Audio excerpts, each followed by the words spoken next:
What is this game?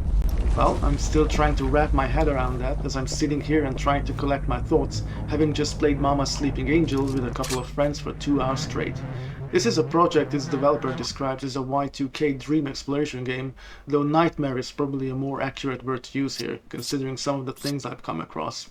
It's also a game that feels like it shouldn't work, but somehow it does. Kind of.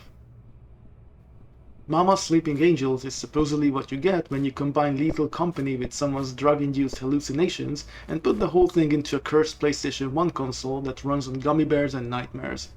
Also, I say supposedly because I haven't personally played Lethal Company, but based on what I know about this formula, there are indeed some similarities. You and your friends venture into strange, dangerous locations to scavenge for items, with each level being a separate run, and then shenanigans happen. Speaking of shenanigans, in addition to its fever dream of an art style, the game's sheer unpredictability is undoubtedly one of its strongest assets. Much like in an actual dream, pretty much anything goes. At times, cars may randomly come alive to chase you around, or grotesque monstrosities resembling otherworldly indescribable shapes will come lumbering towards you. At other times, your friends will start uncontrollably peeing themselves before accidentally firing off a nuke.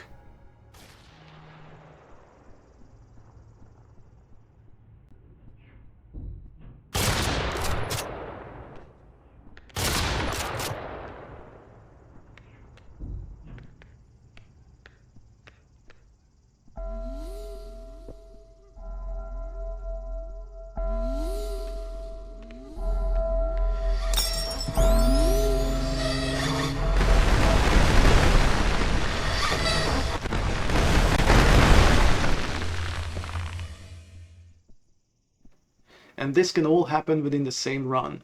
It's like the perfect mixture of surrealist cosmic horror, dreamlike absurdism, and weird humor. To call it absolutely unhinged would be an understatement, which is probably why it's best experienced with friends. That's not to say a solo run will not throw an untold amount of pure degeneracy at you, but when you have 2 or 3 other people on voice chats shouting at you about the latest instance of WTF they just experienced, well, it really is something else.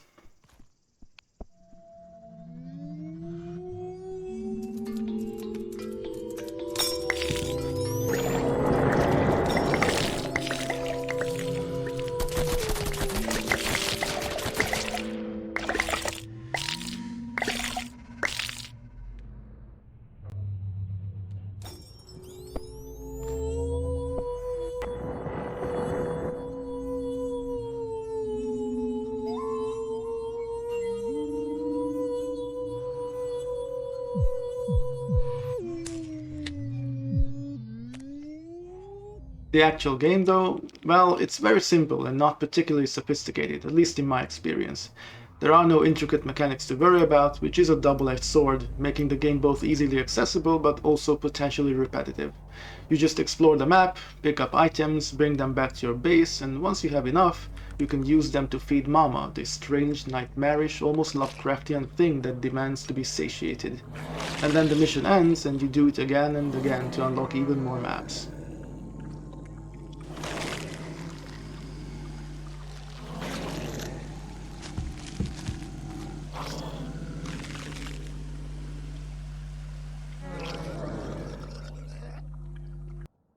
Mama's Sleeping Angels is largely carried by its friend slot fun factor and the absolutely insane art style, but without those there's sadly not much left, and even with procedural generation I still felt like certain levels were a bit too samey.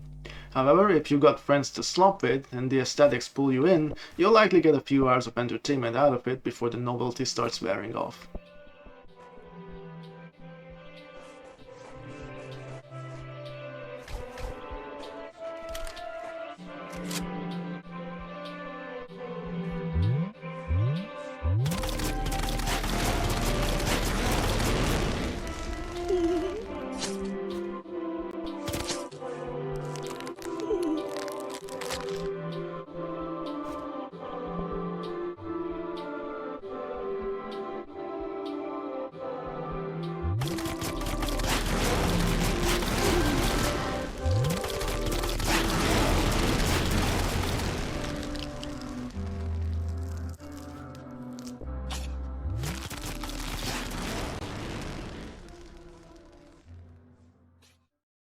For more honest indie game reviews, follow us here or visit gtogg.com.